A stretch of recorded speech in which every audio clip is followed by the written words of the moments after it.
It lives where no one else can.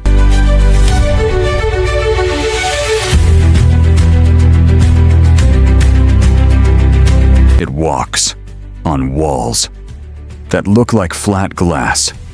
It is a creature that defies gravity itself. It appears on desolate peaks, high above the clouds, a ghost in the thin, cold air. This is the phantom of the high peaks.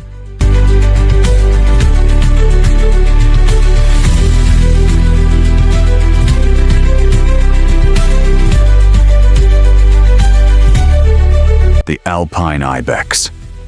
For centuries we have watched them, standing on impossible ledges.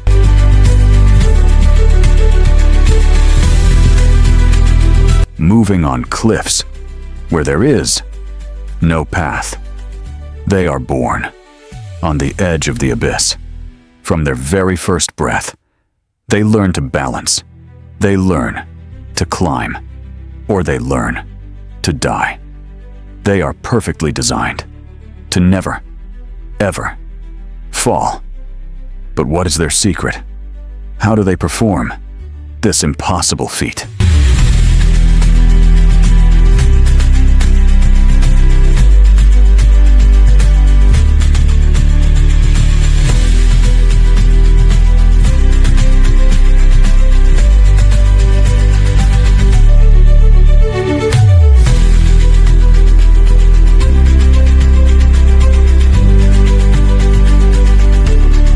It is not magic. It is biology, a design honed by thousands of years of rock and ice. Their hooves are a masterpiece of evolution, a two-part tool no man could ever design.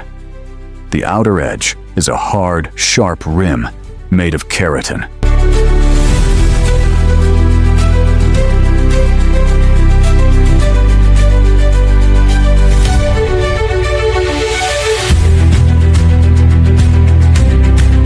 It is a biological climbing axe, able to grip the smallest, most invisible crack in the rock.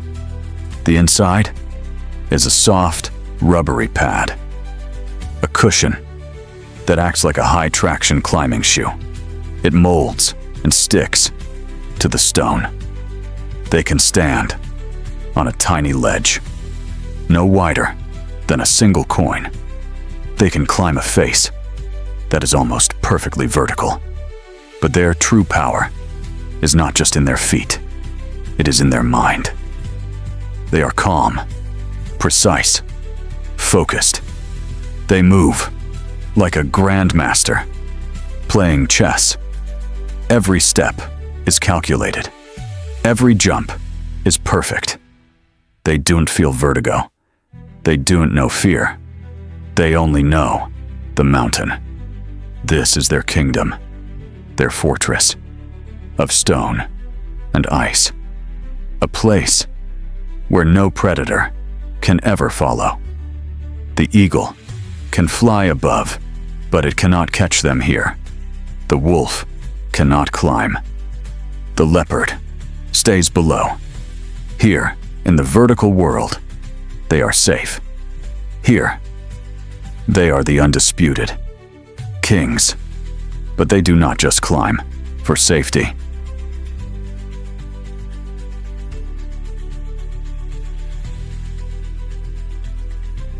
They climb for something far more precious, something they are willing to risk everything for. You will see them in the most impossible places, on high, lonely ledges, thousands of feet in the air. Places that seem to have nothing. And you ask, why? Why are they here? Why do they come to the edge of the world?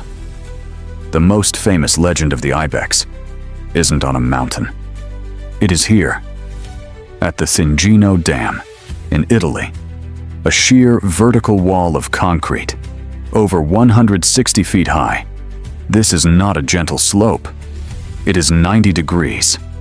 It is a man-made cliff, and they climb it like it is flat ground.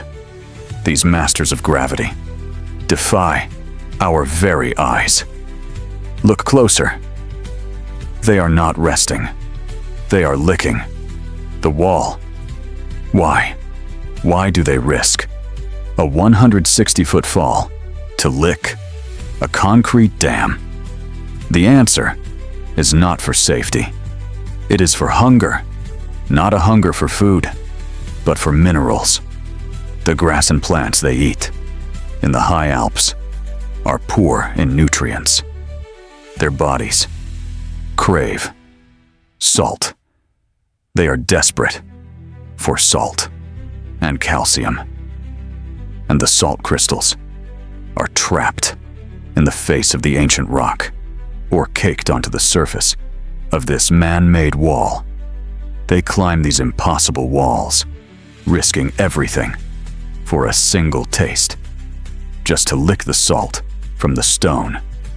This is the true price of survival at the top of the world. It is a quest for the elements their bodies need, a quest that forces them to become the greatest climbers on Earth. They are true masters of survival.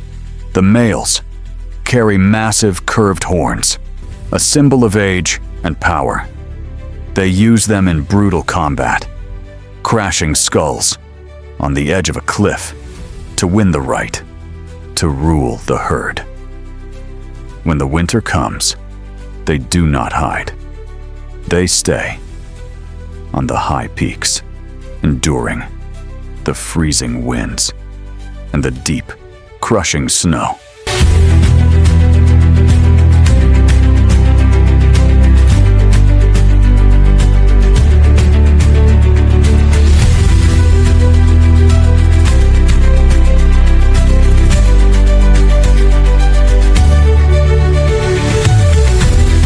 They will dig through feet of ice for a single frozen branch.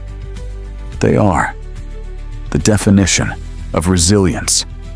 From the dry deserts of Israel to the frozen peaks of the Alps, this single design has conquered the stone. This solitary king can live for 20 years, a long life spent above the clouds. We look at them and we see the impossible, a life of impossible balance. They are not just goats. They are the masters of the vertical world.